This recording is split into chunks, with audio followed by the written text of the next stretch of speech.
Bem-vindo, ouvintes e telespectadores do podcast Panorama. Este programa que passa pelo canal 19 da NET, em 140 canais da Amigo TV e nas plataformas digitais. Sou Patrick Rodrigues de Souza, diretor fundador da PRS Monitoramento. E hoje nós vamos contextualizar novamente, que é um tema muito amplo, sobre armas e sobre o tiro desportivo, que são os CACs, né? Então, muitas vezes a gente busca aquelas informações sobre segurança, muitas vezes conversando com o cliente, né? Extraindo que ele se sentiria mais seguro. Em alguns casos, em muitos casos, a gente ouve muito a questão do uso da arma. Então, além da gente falar aqui sobre a posse, que é você ter um registro de uma arma em casa, sobre o porte também nós falaremos sobre CACs, sobre o tiro desportivo, que ele passa a ser também um esporte. Então, bem como nós temos o futebol, nós temos uma ferramenta que é a bola, né? Então, nós poderemos ter aí, né, o tiro desportivo utilizando uma arma de fogo para tal prática. Então, para agraciar o nosso podcast hoje, eu sempre trago pessoas que têm um amplo conhecimento em relação ao tema. Então hoje eu tenho o prazer de novamente estar aqui compondo a mesa conosco a doutora Lauren. Seja muito bem-vinda, doutora Lauren. Boa tarde, então, a todos os ouvintes e telespectadores. É um prazer estar aqui.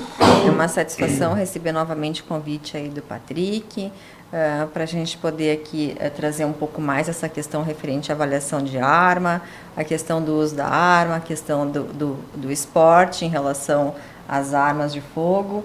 E está aqui também conosco o Maurício. Né? Coisa boa, né? Maurício, seja bem-vindo então à nossa mesa. O Maurício, que é especialista, né, na prática do tiro há mais de 20 anos, né, Maurício? Seja muito bem-vindo. Muito obrigado, Patrick. É um prazer estar aqui novamente, agora junto com a doutora Lauren e ao convite do amigo. Muito bom. Então a mesa hoje vai ficar completa, porque nós estávamos brincando antes aqui, a doutora Lauren então faz a autorização para quem pode utilizar, né, na forma psicológica, e o Maurício de fato aí, né, vai lapidar a pessoa para que ela consiga usar de forma correta, né? Exatamente. Muito bem. Então, só para vocês terem uma noção do currículo, então aqui eu vou falar um pouco sobre a doutora Lauren. A doutora Lauren, ela é mestranda em Psicologia Clínica em Lisboa, especialista em Psicologia de Trânsito, pós-graduada em Psicologia Jurídica, ela tem pós-graduação em Psicologia Clínica, com ênfase em avaliação psicológica, formação em terapia familiar, credenciada pela Polícia Federal desde 2004. Então, desde 2004, a doutora Lauren já faz liberações de atestados psicológicos para as pessoas que querem utilizar armas. É isso, né, doutora? Isso aí, então. É bastante tempo, né? Né, Maurício? A legislação, houve, como a gente mencionou, né, no outro podcast, falando sobre a questão da avaliação psicológica. Na realidade, ela começou para porte de arma em 99. Nós começamos, então, as psicólogas no Brasil a fazer avaliação para porte de arma. Isso no Brasil? No Brasil. 1999. Isso, 99. Antigamente não tinha? Não existia avaliação psicológica. Então, o que acontecia? As pessoas tinham o registro da arma, mas nunca tinham passado por uma avaliação psicológica. Se podiam utilizar ou não. Não, se tinham condições psicológicas ou não, a gente nem sabia, né? Elas compravam a arma, era direito, o registro vinha permanente, né? A pessoa nunca passava por avaliação, então tu não sabia que condição ela estava. E doutora, e será que nesse período, assim, nós tínhamos índices de pessoas que, de fato, utilizavam a arma de forma errada? Pois então, né, Patrick, isso cabe, acho interessante a tua pergunta, talvez caberia aí uma pesquisa nessa época de 99 a 2003 referente a questão da posse, que as pessoas tinham a posse da arma, o registro, mas a gente não sabe, não tem dados, digamos assim, para saber qual a incidência, né, em relação, assim, houve mau uso dessa arma ou não, colocou índices, em risco, né, a vida, enfim, da família, sua, de outras pessoas à volta, da sociedade, porque sabemos que o ser humano está inserido num meio e esse meio tem uma influência sobre as pessoas e estamos constantemente modificando algumas coisas. Mas trazendo para a realidade de hoje, com certeza, alguém que passa por uma avaliação psicológica, se tem de forma notória se ele pode ou não utilizar, né, doutora? Sim, sim. Então, como eu havia mencionado antigamente, quem autorizava o porte de arma, né, era o delegado. Era o delegado da Polícia Civil. O delegado, a pessoa chegava na frente do delegado, olha, eu preciso ter um porte de arma, eu moro para fora, ou eu sou um empresário e eu tenho necessidade do porte. Então, o delegado é que autorizava. Isso lá em 99 até 2003. E não existia avaliação, então, avaliação psicológica para o registro da arma, né? Então, começamos a fazer a avaliação a partir de 99. Então, tu vê que anterior a isso não existia. E o CAC, a história, né, do Brasil. O CAC já existia nessa época já, doutora? Pois então, o CAC já existia, acredito que sim. O Maurício aí pode me ajudar nesse sentido, né? Já, doutora, já vou fazer uma breve apresentação do Maurício aqui. Então, o Maurício Duarte, ele é bacharel em segurança pública em Roraima, presidente do Clube de Tiro Parabellum, também ele é diretor da Lojas de Armas Parabellum, Armas e Munições. Seja bem-vindo novamente. Muito obrigado, aí, Patrick, mais Maurício. Uma vez. Esse histórico, né, de legislação, ela vem sofrendo mudanças, né, constantemente, até porque na maioria das vezes é regida por decreto e não por lei. Então, de acordo com o governo que entra e que sai, altera as regras, inclusive de validade de teste psicológico, né, tem sido alterado constantemente. Entretanto, o teste, né, e a avaliação, ela, desde a data que a doutora mencionou, passa a ser obrigatória, que é um quesito bastante importante, que é um pré-requisito, na verdade, para a concessão, tanto do atirador esportivo na concessão do CR, e também para o cidadão, né, que pensa em adquirir uma arma de fogo e também, posteriormente, pleitear um porte. Né. E Maurício, quantos anos... tu tem CR há muitos anos, né? Tu comentaste com a gente ali, né? Sim, Patrick. E de fato, tem uma pequena diferença ali, porque não havia a necessidade do teste, né, no início, né, das atividades de atirador esportivo ali. Então, foi uma legislação que, digamos assim, ainda é recente, né, é recente pelo tempo que ela vem sendo aplicada.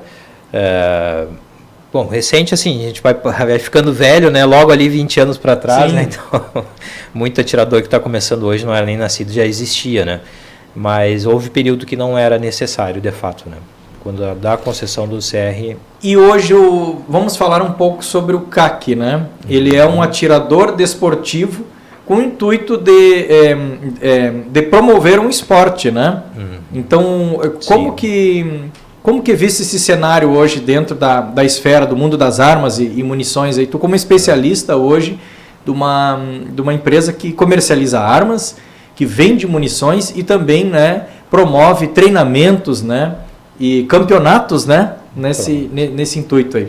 Exato. Patrick, só lembrando que o CAC é caçador, atirador e colecionador, né? Então nós vamos dar foco principalmente aqui para o tiro, né? Tiro esportivo e a caça, porque coleção é uma questão mais simples assim, né? Que o colecionador ele vai manter o acervo dele lá para fins de colecionismo mesmo, né? Ele não pode utilizar aquela arma, não pode transportar, não pode atirar, ela vai ficar guardada em um local seguro para que o proprietário colecione, né? É uma questão de coleção de fato, né? Então vamos focar mais no tiro esportivo e no caçador, e principalmente no tiro esportivo, né? Então, começando pelo atirador, de fato, como tu disse, é um esporte, né? Todas as concessões de aquisição de arma de fogo que se dão hoje é para a prática do esporte. A gente tem que fazer uma pequena diferença também, Patrick, que nem todo esportista, nem todo praticante de esporte, de um modo em geral, não só se tratando do tiro, ele é de alta performance, né? O jogador de futebol, ele não é todo mundo que vai para a seleção brasileira, ou que é convocado ali para jogar num time profissional, tipo o Grêmio e Inter, né?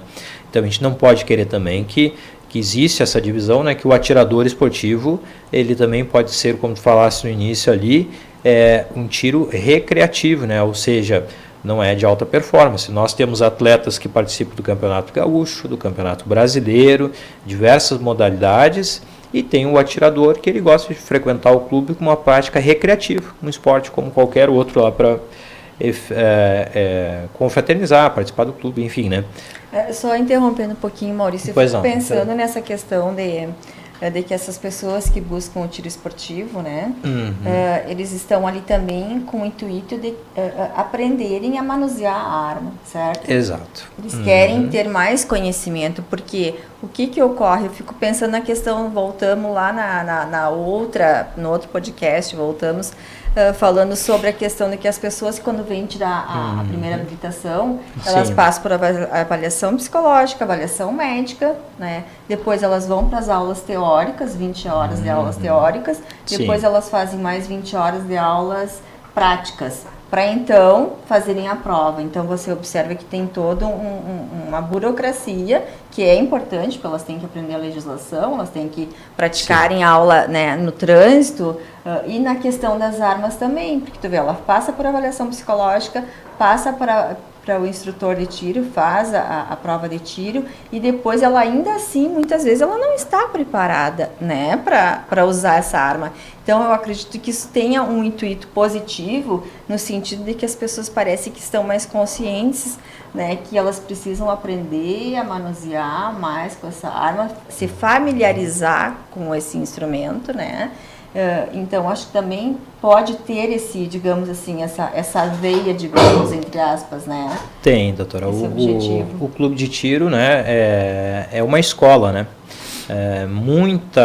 Aliás, praticamente quase tudo que a gente aprende sobre armas, a gente aprende dentro do clube de tiro, né? Tanto quanto os instrutores, e que são credenciados pela Polícia Federal também, quanto os atiradores mais velhos, né? Então, assim, à medida que o atleta, digamos assim, né, o cidadão adquiriu aquela arma ali para o esporte ali, ele é só o início, né? E o clube, como é supervisionado, é uma área segura para a prática do esporte, né? Sempre vai ser acompanhado de um instrutor, então é um contínuo aprendizado, tanto no manuseio básico do armamento, quanto na modalidade específica que ele vai praticar, né? Então, isso eu vou contextualizar agora. Nós estávamos antes conversando com o Maurício, e vou pedir que o Maurício nos fale sobre a tua experiência que tu tens em relação à prática do tiro, inclusive fora do Brasil, né? A segurança que hoje a legislação até prevê em relação aos estandes que nós temos aqui no Brasil, comparado aos Estados Unidos. Patrick, nós temos a prática do tiro, várias modalidades são internacionais, né? Então, por exemplo, a gente tem o tiro olímpico hoje, que é a fossa olímpica, desculpa, né? Que tem atletas representando o Brasil, então ela é disputada no mundo todo. O que acontece, Patrick, é que, por exemplo, essa prática do tiro esportivo, por exemplo, dessa modalidade de tiro ao prato, ela é internacional. Então segue a regra da forma que o stand é feito e praticado no mundo todo, né? Entretanto, a gente estava comentando de stands para tiros recreativos, né? Tá. Então, a gente tem uma legislação e uma fiscalização aqui no Brasil maior do que em muitos outros países, né? Ela é mais rígida nesse sentido. A exemplo dos Estados Unidos, que não precisa ser no instante, pode ser dentro da própria propriedade, né? E hoje, no Brasil, não é permitido disparar uma arma de fogo dentro da tua propriedade, correto? Não, Patrick, hoje não. Para uso recreativo. Vou lá pegar um alvo, vou começar a fazer testes de pontaria, enfim, na minha propriedade. Isso hoje não prevê, né? Você, interrompendo, Patrick, essa fala, eu acredito que muitas pessoas que moram para fora até nem saibam isso. Que as pessoas não podem praticar e pegarem, estarem para fora, colocam um alvo lá e começam a tirar. Estão cometendo um crime, né? Às vezes as pessoas estão desinformadas.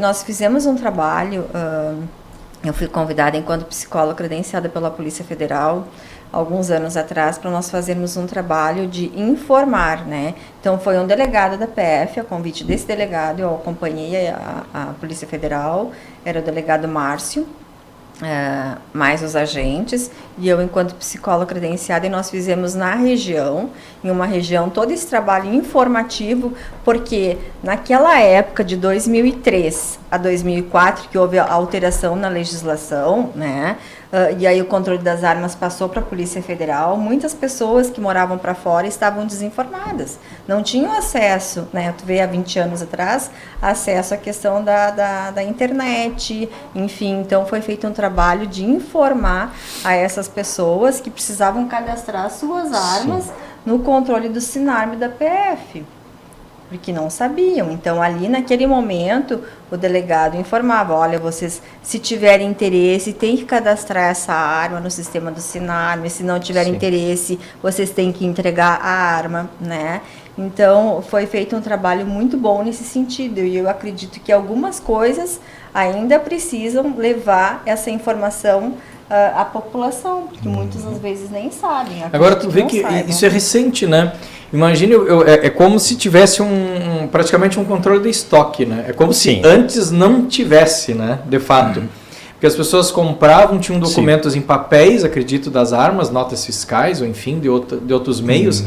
E a segurança pública, de fato, ela não tinha informação na íntegra de aonde estavam essas armas, né? Então, muitas vezes, às vezes acontece, ou aconteciam, né, delitos e fatos, e aí tu não sabia se aquilo, porventura, poderia ter vindo de uma arma que de fato era registrada, ou até de uma arma fria, uma arma que pode ter sido roubada, ou então até oriunda de contrabando, né, entrando para o Brasil, né, de forma, por descaminho, né.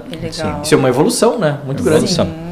Patrick, a doutora comentou também, relembrando, né, que o disparo em via pública ou em direção a ela é previsto como crime, né?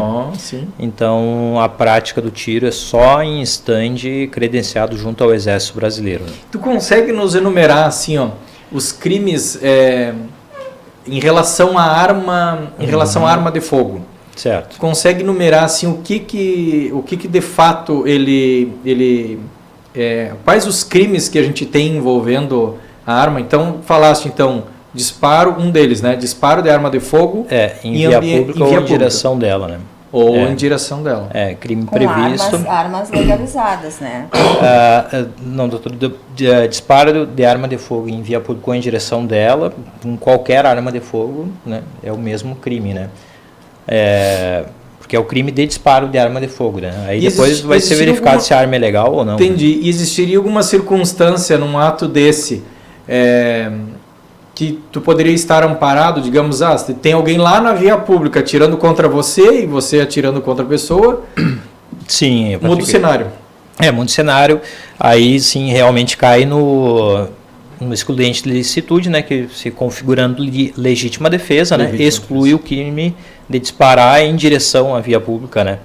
Em via pública ou em direção dela, né? Aí seria excluído o motivo do crime ali, porque configuraria legítima defesa, né?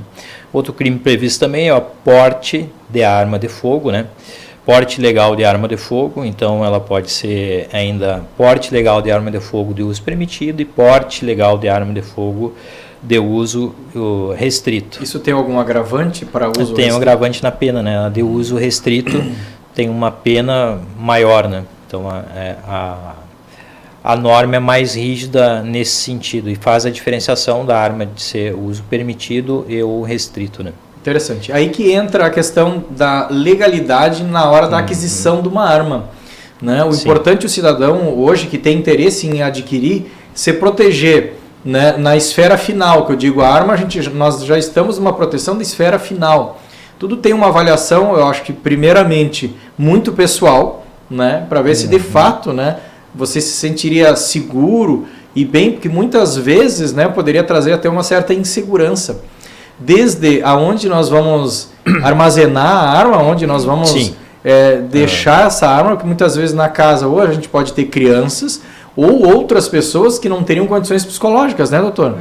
De ter contato, de fato, com uma arma que está ali a pronto uso, né? Sim, até porque a criança está num processo de maturação, ou adolescente, às vezes num processo, né, de mudança, E então são situações em que podem colocar assim em risco a vida de outras pessoas. Então a importância de que essa pessoa que tem a arma se mantenha ali, né, digamos assim, mantenha o acesso somente para ela, restrito para ela. Então numa situação de segurança, fechada em alguma caixa.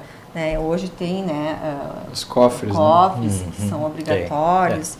Então, sim, né, eu acho que essa pessoa que tem arma deve ter essa responsabilidade em relação a isso. O atirador esportivo, ele preenche uma declaração de segurança de acervo na concessão do CR. É um dos documentos obrigatórios que ele preenche e assina, onde ele se compromete em que o acervo do atirador está em um local seguro.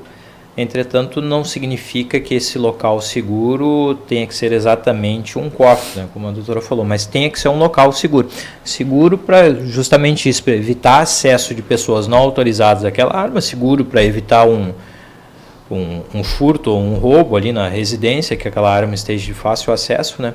Mas ele se responsabiliza, né, civil e criminalmente, já de antemão, assinando uma declaração que ele mantém essas armas em local seguro, né? E aí eu convido o pessoal que está nos assistindo nas plataformas digitais, né? Porque possivelmente você terá a opção de interagir conosco. Então você pode botar nos comentários embaixo aí, em relação a isso. Você se sente seguro hoje tendo uma arma na sua casa para proteger a sua vida? Lembrando que a responsabilidade de ter essa arma é 100% sua, de quem adquiriu. E nisso, quando a gente vai fazer uma aquisição de uma arma, tem vários pré-requisitos, né? Então eu gostaria que a doutora Laura falasse dos pré-requisitos da parte psicológica, aí depois o Maurício vai falar dos pré-requisitos da parte, né, de fato documental, né, que a gente necessário. Hoje, para alguém adquirir uma arma, quais os pré-requisitos que, baseado na psicologia, né, que alguém poderia, conseguiria ter condições... estar apto para adquirir uma arma? Então, a psicologia enquanto ciência e profissão, ela vem evoluindo aí no decorrer dos anos. Inclusive os testes que a gente mencionou no outro podcast, os testes também vão passando por pesquisa e vão sendo adaptados aqui no Brasil. Então, nós temos uma bateria de testes para utilizar, é uma bateria padrão, um teste expressivo, um teste projetivo, um teste de raciocínio lógico. Fica a critério do profissional utilizar um teste de memória, dependendo da idade desta pessoa. Um teste de atenção concentrada, um teste de atenção difusa e a entrevista semi-estruturada. Então, através desses instrumentos, a gente vai então fechar um parecer, né? Um laudo, se essa pessoa está apta ou não naquele momento, porque a gente tem que ver naquele momento, certo? Também avaliar a questão da psicopatologia, porque através da entrevista clínica nós avaliamos a psicopatologia. Como é que está a questão da atenção, da memória, do raciocínio lógico, da conduta dessa pessoa? É uma entrevista que serve para nos auxiliar e naqueles momentos a gente consegue também identificar se está apresentando alguma psicopatologia, né? A percepção, como é que está o senso de percepção, a conduta, juízo crítico. E a gente faz isso muito em perícia. Em perícia a gente faz isso. Não utilizamos muitas vezes, né, na perícia, instrumentos. Podemos, através de uma entrevista clínica, utilizar a psicopatologia e identificar algum possível transtorno de personalidade. E, claro, concomitante aos testes, no caso da avaliação para a arma, utilizamos os testes e mais a entrevista. E poder, então, chegar a um parecer e dizer, bom, essa pessoa está apresentando neste momento um controle emocional adequado para o uso da arma, ela está no nível de agressividade, digamos, baixo ou dentro de uma média, ou seja, uma agressividade canalizada. A ansiedade, como é que está? Ela está uma ansiedade elevada, muito alta, que isso possa nos colocar a pensar assim, bom, a ansiedade está tão alta que ela não está conseguindo se controlar, né? Então a gente vai fechando alguns elementos, né, para dizer estar apta ou não. A impulsividade também, é uma pessoa impulsiva, né? Os testes estão indicando isso, e na entrevista clínica também fecha esses dados. Então é um quebra-cabeça, Patrick. Então a gente vai, digamos assim, linkando, né, o que os testes estão nos mostrando naquele momento e o que a entrevista mostra. Então a gente junta esses dados e diz, bom, essa pessoa está apta, a atenção dela está ok, está na média, né, o raciocínio lógico também, então isso nos leva a crer que naquele momento ela está apta para utilizar uma arma. Levando em consideração, né, sempre que a validade da avaliação psicológica, ela vai mudando, como o Maurício mencionou no início, ela foi modificando no decorrer desses anos. Nós tínhamos lá no início, em 99, para porte de arma, era 1 ano a validade. Sim. Depois mudou a legislação, passou lá da Civil para a Polícia Federal, eram 5 anos de validade da avaliação psicológica. Depois passou para 3 anos, depois passou para 10 anos, agora voltou lá para 2 anos. Então, isso vai modificando. Sim. Então, isso também tem um reflexo muito grande, porque, né, tu dizer em 2 anos que ela está apta, né, 2 anos é um tempo, digamos, né, agora 10 anos, né, é muito tempo para a gente poder dizer, afirmar que em 10 anos ela vai permanecer com a mesma condição psicológica do que há 10 anos atrás. Então, eu acho que esses são os aspectos assim, importantes da avaliação psicológica. Considerar a questão da psicopatologia, os testes, né, que nós utilizamos, e fechar, então, um parecer sempre buscando esse perfil dessa pessoa que vai utilizar a arma de fogo, seja para ter ela em casa, seja para um tiro esportivo, ou seja para um porte de arma. Exatamente. Então, pessoal, para a gente chegar assim, contextualizar o que nós estamos falando até agora, em relação a uma autoanálise, em primeiro lugar, em quais circunstâncias você teria de fato a necessidade da utilização de uma arma. Porque muitas vezes, bem como em alguns estudos, inclusive numa pós-graduação em gestão de inteligência e segurança privada que eu fiz, a gente faz análise de risco, né? Quando a gente tem um profissional hoje que vai auxiliar, um especialista que vai auxiliar em relação à segurança de um patrimônio, vida, né, de alguém, a gente faz algumas análises. Então, os primeiros pontos que você tem que fazer uma autoanálise é de fato a razão por que eu preciso e aonde estarei utilizando isto, né? Porque se nós estamos falando em relação ao patrimônio de fato, só o patrimônio, né, a gente tem que começar a iniciar com detecção de sistemas, né? Eu sempre convido que as pessoas tenham sistemas, ou ao menos que tenha, vamos lá, tenha algo que faça com que uma proteção perimetral, que não consigo entrar, vamos falar em residência, não consigo entrar na residência, ou empresa, que não consigo entrar na empresa. Portas, trancas, cadeados, grades, né? E depois uma detecção. Dentro de uma casa pode ser até um cachorro. Não precisa ser um alarme, né? Sim. Pode ser até ganso, né? Porque o ganso hoje ele faz o pato, né? Eu tenho que dizer, ele faz o serviço praticamente que nem de um cachorro. Para quê? Para que você tenha um alerta, uma detecção de estranhos entrando na tua propriedade. E aí eu vou para outro cenário. Muitas vezes uma arma acaba sendo um risco dependendo da situação. Aí eu vou para a rota de fuga, que é uma outra estratégia da segurança, né? Se você tem um risco em relação à tua vida, a gente pode ter uma rota de fuga, então você não precisa confrontar, né? Você pode muito bem fugir, né? Então esse é um outro cenário que a segurança também ela consegue avaliar, né? Mas vamos lá, você está numa situação, um exemplo muito comum que eu dou são propriedades rurais, né? Que elas são distantes, até você às vezes conseguir um sinal, né, para te conseguir um contato com brigada militar. Esses dias até o 190 da nossa região estava fora do ar, né? Então às vezes você vai tentar um contato, você não consegue.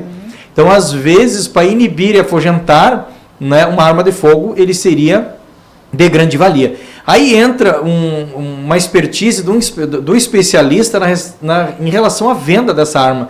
Aí eu trago essa fala para o Maurício. Porque o Maurício praticamente é um psicólogo na área que tu chega, né, no momento que tu chega lá para adquirir uma arma, né, Maurício? Então ele faz uma breve entrevista, é isso que eu quero que o Maurício agora contextualize, né, para a questão do perfil das pessoas que vão adquirir tanto para uma posse, para um porte, são armas diferentes e também, né, para uma questão do CAC, né, que é o tiro desportivo. Bem lembrado, Patrick. Então, quando o cliente chega lá na loja, né, nossa empresa, nós fizemos a gente tem esse bate-papo, essa conversa, para identificar qual é a necessidade, né? Então, questionamos se essa arma ali ela vai ser, de fato, para o esporte, então caminhamos para a concessão do CR, né? Se o cliente ele pede uma arma, tem uma necessidade, sente necessidade de ter uma arma para defesa, então seguimos o outro processo, que é o registro da arma junto da Polícia Federal. Então é importante saber identificar isso, porque quando é para o esporte, ele vai fazer a filiação ao clube, é um processo mais longo, mais demorado, né? E então ele vai iniciar em alguma modalidade que ele tenha preferência, que ele já ouviu falar, né? Normalmente é indicação de amigo, é difícil chegar alguém lá assim do nada, do além assim e procurar, né? Loja de clube acontece, mas é mais normalmente a turma, amizade, o convívio ele com alguém que ele já conhece, indica, né? Acaba indicando a gente. Então a gente identifica, ou encaminha para o esporte, ou vai encaminhar, ou os dois também para a defesa, né? Lembrando sempre da questão do treinamento, né? Para a área de segurança da defesa pessoal, importantíssimo, né? E na questão do esporte também, porque vai ter que ter treinamento para prática daquela modalidade e que tanto a expertise do tiro em si, quanto a questão da segurança do manuseio dessa arma, que, por exemplo, nas nossas provas que sediamos lá no clube, né? A gente já cedia tiro de competições de nível nacional e estadual. São 5 boxes, um atirando do lado do outro. Então, se eu tenho que saber manusear a arma, né, minimamente da forma correta ali, porque tem outras pessoas atirando do nosso lado, né? E Maurício, e tem níveis de atiradores? Explica melhor sobre essa questão desses níveis dos atiradores. Né? Tem. O nível hoje, a partir de 1º de janeiro de 2023, com o novo decreto, voltou o nível novamente, né? Já existia um tempo atrás, mais ou menos no ano 2004, o nível de atirador. Então a gente diferencia os atiradores nível 1, 2 e 3. E qual é a diferença entre eles? A diferença básica é a quantidade de arma e o tipo de arma que esse atirador vai poder ter e adquirir, e a quantidade de insumos e munições. Então vamos lá para o nível 1, um resumo básico, né? O nível 1 ele vai poder ter 4 armas de uso permitido. O nível 2 ele vai poder ter 8 armas de uso permitido, e somente no nível 3 hoje ele pode ter até 4, até 8, e o nível 3 até 16 armas, 16 armas, sendo 4 de uso restrito. Então a arma de uso restrito, que passou a ser hoje 9, 40, 45, revólver 357 e por aí vai outros calibres. Mas né? Todas elas para o uso do tiro esportivo. Esportivo, exato. E o que diferencia, Maurício, um nível 1, 2, 3? Por exemplo, eu sou do nível 1, eu quero chegar lá no nível 3.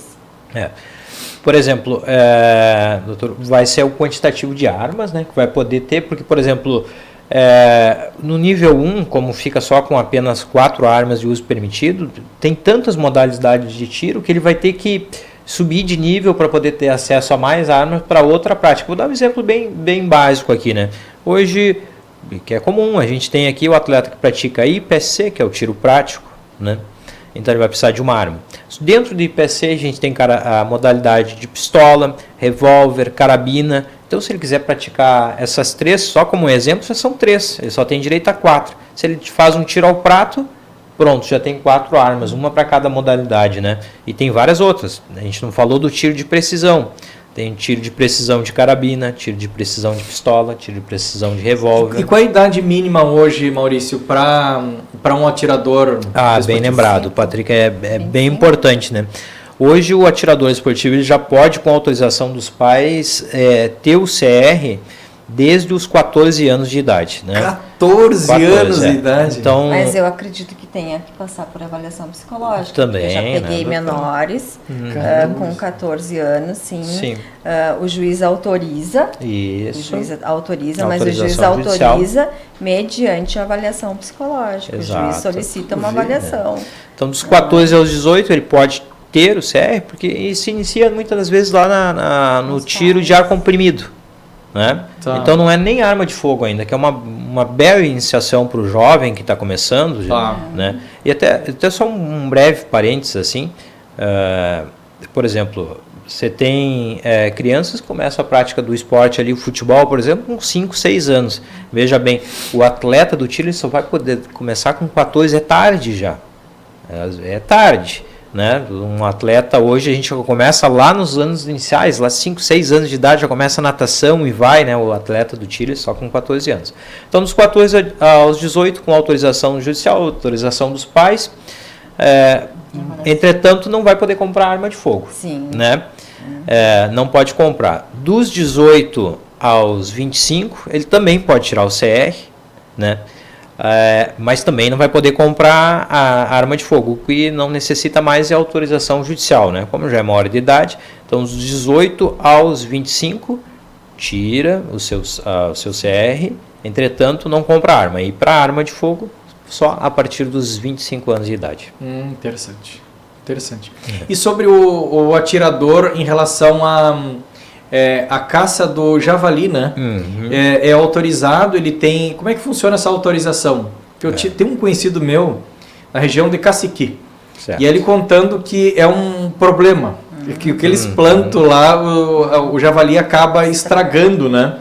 Então, como é que funciona o simples fato de tu ter uma arma legalizada, tu já pode abater o animal ou não? Tem que ter alguma autorização? Não, Patrick, não pode. Hoje ele tem que ter o CR de CCAC, né? Caçador, né? Tá. Não tem pode que ser simplesmente caçador. ter porte. Não tem nada a ver alguma coisa com outra, né? Ele Tá. tem que tirar o CR de caçador. E lá, ele tendo o CR de caçador, ele vai poder adquirir uma arma de fogo para fazer o manejo, né? Porque o nome correto é manejo da fauna exótica invasora, né? Que é a única espécie hoje que está permitida no Brasil. O manejo é do javali, né? Porque é uma espécie que não é natural daqui, foi trazida e virou uma praga, né? Está tomando conta, destruindo lavouras, etc., né? Causando dano, então por isso que é permitida a prática. E eles, eu recordo do comentário desse conhecido meu, que além da parte da lavoura, né, dos animais, cachorro ele já não tinha mais na volta da propriedade, porque o javali vinha, né, e acabava matando os A cachorros. gente tem relato até de ovelha, né? O javali tem comido até ovelha. Então, aí ele vai poder fazer o manejo, né? E aí ele precisa de licença além de ter o CR, a arma registrada, ele vai ter que ter uma licença do IBAMA, né? Ele vai ter que ter uma autorização se a propriedade não for dele, do proprietário da terra. São vários requisitos ali, né? IBAMA, CIMAF e também a autorização do proprietário para fazer E Maurício, já aconteceu alguma cena assim porque primeiramente quando alguém quer adquirir uma arma, então a pessoa não vai primeiro na psicóloga, né, doutora Laura? Primeiro vai numa loja onde vende armas. Né? Então já aconteceu de tu receber possíveis clientes lá que eles não tinham de fato condições assim para ter uma arma, assim, tu já conseguiu filtrar isso já no início ali da aquisição? É difícil, Patrick, porque num bate-papo informal a gente não tem a capacidade técnica ali, né, como a doutora Lauren, de perceber determinadas coisas que invalidariam essa pessoa, né, a ter uma arma de fogo. Então fica bastante difícil, né? O que nós fizemos no primeiro acesso, e o que está no nosso alcance antes de encaminhar para avaliação psicológica, já no momento de iniciar o trâmite, nós solicitamos todas as certidões negativas. Então isso é um filtro, né? Porque se o cidadão já tem algo que impeça ele de solicitar, né, um CR ou uma aquisição de arma de fogo, porque não sai alguma certidão negativa dele, tanto eleitoral, da Justiça Estadual e Federal, né, na parte crime. Então ali a gente já falou, infelizmente, né, o senhor vai ter que resolver a situação antes de solicitar. Que os testes psicológicos é uma ferramenta exclusiva do psicólogo. Todos os testes psicológicos que são validados, que tem ali no sistema da SATEPS, são instrumentos exclusivamente, né, do uso do psicólogo. Então, às vezes, o pessoal acaba, às vezes, sem saber, né? Vamos fazer uma avaliação, mas não usam testes validados. Então, apresentou um documento, já aconteceu, sim, de eu receber pessoas que tinham feito avaliação psicológica por um profissional que não eram credenciados, né? Então, assim, acabou perdendo dinheiro e teve que voltar e fazer novamente a avaliação psicológica. Outro ponto que, ouvindo o Maurício, eu fiquei pensando que no decorrer desses anos, né, 25 anos aí fazendo avaliação, eu percebo uma crescente procura das mulheres também, procurando acompanhar os seus maridos, os seus companheiros, estarem juntos naquele momento, mas também despertando esse interesse em querer aprender a manusear a arma de fogo. E há um tempo atrás eu diria que eu não percebia isso, e hoje, né, a gente vê uma procura também, né, das mulheres em querer ter a arma de fogo. Eu não sei se o Maurício confirma isso, né, mas eu percebo isso durante esses anos. Confirma, doutora, confirma. Tanto na questão de defesa quanto para o esporte, mais ainda para o esporte, né, tem várias mulheres já hoje na prática do tiro esportivo, que é bem legal. Esse fim de semana nós tivemos a final do Campeonato Gaúcho e já tivemos representante feminina lá que trouxe troféu para o Clube Parabelo, né? Que legal. A Betina Borer aí já foi campeã esse ano, a Márcia, minha esposa, ano passado, campeã gaúcha também. Que legal. A Márcia, esposa do Roger, também, várias Márcia lá, também já na final do Campeonato Brasileiro esse ano, representando o clube, né? E Patrick, interessante, tu tinha falado ali da questão do tiro, inclusive fora, né? A nossa primeira medalha de ouro olímpica foi do tiro esportivo em 1920 na Antuérpia, na Bélgica, né?